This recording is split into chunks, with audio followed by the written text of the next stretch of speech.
Hello everyone.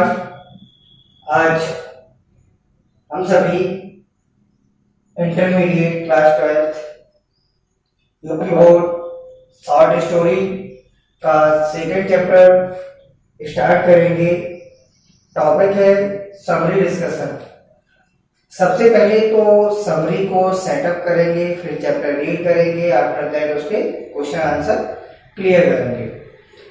तो इस कहानी में क्या होता है, क्या इंसिडेंट्स है, कौन कौन से पात्र हैं, डिस्कस करते हैं। बच्चों, ये कहानी शुरू होती है गांव से, दो मित्रों से।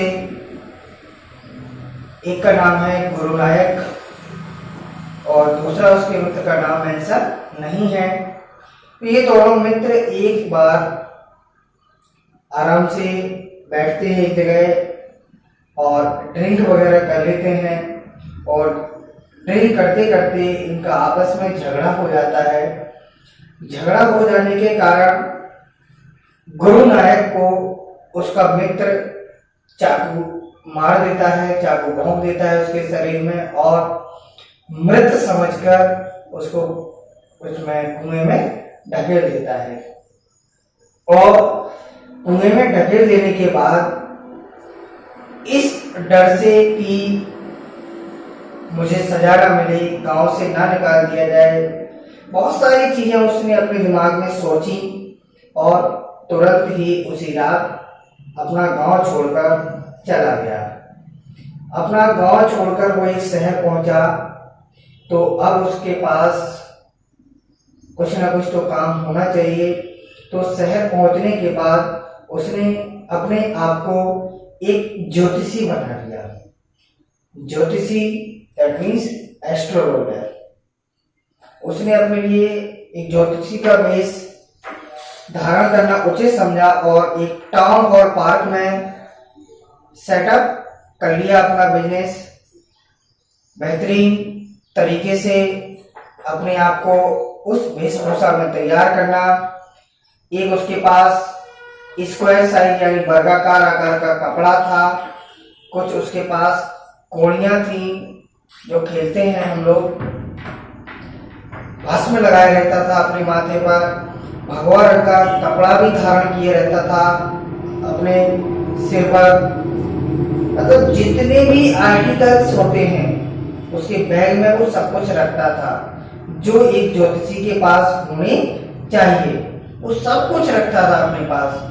बिल्कुल कोई पहचान नहीं सकता था कि ये ज्योतिषी नहीं है। अब उसका दुकान ही बोल सकते हैं हम। उसकी दुकान जो सेटअप थी वो टाउन हॉल पार्क के एक इमली के पेड़ के नीचे सेटअप थी। इमली के पेड़ के नीचे वो बैठता था और संध्याकालीन समय जब होता था, शाम का समय जब होता था, तो उसके पास कोई लाइट का अरेंजमेंट नहीं था। नगर पालिका ने उसको लाइट प्रोवाइड नहीं कर रखी थी। मतलब जहां वो बैठता था वहां लाइट नहीं थी। तो उसका जो लाइट का अरेंजमेंट था वो दूसरे दुकानदार जो थे, खिलौने वाले, मिठाई वाले, उनकी जो लाइट जलती थी उसका जो रिफ्लेक्शन यानी परावर्तित प्रकाश हुआ करता था, उस लाइट में वो बैठता था और जहां तक उसके पास अंधेरा हुआ करता था। वो इस तरीके से ज्ञान को बटोरता था लोगों के सामने कि लोग उससे आकर्षित हो जाते थे। जैसे उसके पास जब कोई व्यक्ति जाता था तो वो उससे 10 मिनट तक तो कुछ बोलते नहीं था। 10 मिनट तक तो वो सामने वाले को ऑब्जर्व करता था। और आपने देखा होगा ज्योतिषी जो होते हैं वो सबसे पहले तो आपकी बातें सुनते हैं, फिर आपकी बातें सुनने के बाद वो कॉमनली कुछ सेंटेंस बोलता था। वो सेंटेंस क्या हुआ करते थे?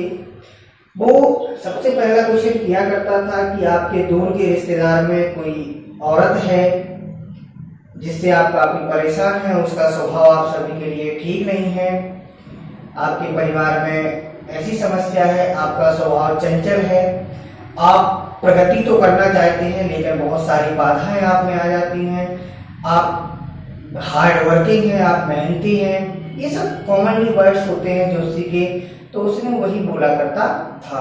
हाँ, शनि का प्रभाव चल रहा है आपके ऊपर, ये तो 99% ज्योतिषी बोल ही देते हैं कि शनि का प्रभाव है, गुरु ग्रह दशा ठीक नहीं चल रही है, हवन कुंड करा लो, ये करा लो, वो करा लो। तो ऐसे ही नहीं बोलता था। हाँ, 3 आने लिया करता था एक आंसर के। तो 10 मिनट तक ऑब्जर्व करने के बाद, और जब 10 व्यक्तियों में से 9 व्यक्ति रिजेक्ट हो जाते थे और 1% की तो समस्याएं मिल ही जाती हैं, मतलब 100 में 99 की तो नहीं मिलेंगी, तो एक की तो मिल जाएंगी। तो एक व्यक्ति उससे इतना ज्यादा सेटिस्फाइड हो जाता था कि वो उसकी वाह करने लगता था, और वो 3 आने पैसे लेकर उस पर जवाब दिया करता था, उसको भस्म यानी भभूति देकर कहता था जाइए और ऐसा काम करिए, आपका सॉल्यूशन हो जाएगा। अब एक बार शाम का समय था, अंधेरा हो चुका था, सारी दुकानें बंद हो चुकी थी, सबकी लाइटें खत्म हो चुकी थी। तो एक दुकान से उसको हरी लाइट मिली, अंधेरा था, और एक व्यक्ति आता है और उस समय ज्योतिषी अपना बोरिया बिस्तर बांध रहा होता है, तो वो उसका हाथ पकड़ लेता है कि पहले मेरे प्रश्नों का उत्तर दो, तभी आप यहाँ से जाओगे। ज्योतिषी थोड़ा सा भयभीत सा हो जाता है कि कौन है जो मेरा हाथ पकड़ लिया है। तो वो कहता है कि ज्योतिषी की अगर मैं तुम्हारे प्रश्नों का उत्तर दूंगा तो आप मुझे 5 रुपए यानी कि 8 आने देने पड़ेंगे।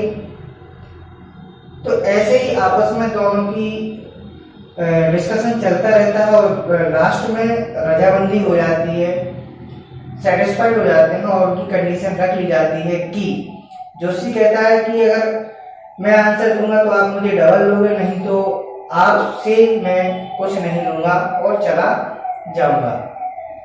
अब ऐसा चलता रहा।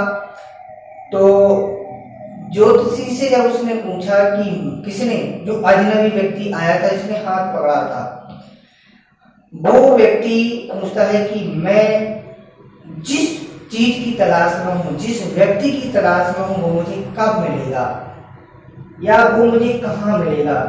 लेकिन ज्योतिषी उससे पहले उसको रिकॉग्नाइज कर चुका था, पहचान चुका था कि ये कोई नहीं है, ये तो गुरु नायक है, जिसको उसने कई साल पहले अपने गांव में मार के छोड़ दिया था, मरा हुआ छोड़ दिया था कि ये मर चुका है। तो वो ज्योतिषी उसके प्रश्नों का उत्तर देता है कि मैं तुमसे पैसे लूंगा, पहले तो आप पैसे दीजिएगा मुझे। ठीक है, वो तैयार हो जाता है। तो ज्योतिषी जो है कहता है कि आप जिस व्यक्ति की तलाश कर रहे हो वो व्यक्ति 2-3 महीने पहले ट्रक के नीचे आके मर चुका है, उसकी तलाश व्यर्थ है, और आप आज ही रात में ट्रेन पकड़िए और अपने गांव लौट जाइए। और साथ में एक सुझाव भी देता है कि अपने गांव से बाहर मत निकलना, क्योंकि तुम्हारे जीवन को फिर से खतरा हो सकता है। तो ज्योतिषी की बातें सुनकर वो फिर से आर्गुमेंट करते हैं और पूछते हैं कि आखिर और बताइए मेरे बारे में, आपने तो उसके बारे में बता दिया, मेरे बारे में कुछ बताइए। तो ज्योतिषी बताता है कि गुरु नायक, अजनबी पर्सन बिल्कुल अचंभित हो जाता है कि आप मेरा नाम कैसे जानते हो। तो बोले मैं आपका नाम क्या, मैं आपके बारे में पूरा जानता हूँ कि आपको एक रात आपके मित्र ने मरा हुआ छोड़ दिया था, चाकू भोंका था, वो तो कोई व्यक्ति आया, उसने आपको बचा लिया, तो अब आप अपने घर निकल जाइएगा। और जोशी को वो पैसे दे देता है। जोशी हड़बड़ाहट के साथ अपने घर पहुंचता है तो उसकी पत्नी पूछती है why are you so late. ये तो नियम होता है, दुनिया का दस्तूर है, जब लेट पहुंचो तो पहला प्रश्न होता है घर पर कि आप लेट क्यों हुए। तो वो कहता है कि कुछ नहीं, थोड़ी सी परेशानी थी, और 12:30 आ गई। उसको पैसे देता है और पत्नी से कहता है गिनिएगा इसको। पत्नी गिनती है तो वो कहता है कि कुछ अनइंफोर्ड वर्ड बोल के कि उसने मुझे धोखा दिया है, कुछ पैसों का वादा किया और दे कम दिए। तो कुछ नहीं है। पत्नी बहुत प्रसन्न होती है जब पैसा घर पे आ जाता है कि कई दिनों से बच्चा मिठाई के लिए रो रहा है, आज कई प्रकार के आर्टिकल्स खाना पीना बनाऊंगी मैं कल उसके लिए। और वो पूछती है कि जोशी से कि आप इतने टेंशन में हैं क्यों, आखिर मुझे बताइएगा। तो जोशी पूरी कहानी बताता है कि बचपन में जब वो नवयुवक था, शैतान था, तो एक बार दारू पीने के बाद नशे में उसने अपने मित्र की हत्या करके छोड़ दिया था कि वो मर चुका है, और आज मेरी मुलाकात उस मित्र से हो गई है और आज वो जीवित है। मेरा पश्चाताप बिल्कुल सही हो गया। मैं बहुत पछता रहा हूँ कि वो मित्र मेरा जीवित है और बहुत ही खुश हूँ। और मैंने आज उसको उसके जीवन के बारे में बता दिया और दोनों आराम से खाना खाते हैं और अंगड़ाइयाँ लेते हुए सो जाते हैं, स्वप्न में खो जाते हैं। इसी के साथ आपकी कहानी क्या होती है, खत्म हो जाती है। तो बच्चों, नेक्स्ट वीडियो में हम लोग बात करेंगे एस्ट्रोलॉजर्स के शॉर्ट आंसर्स की।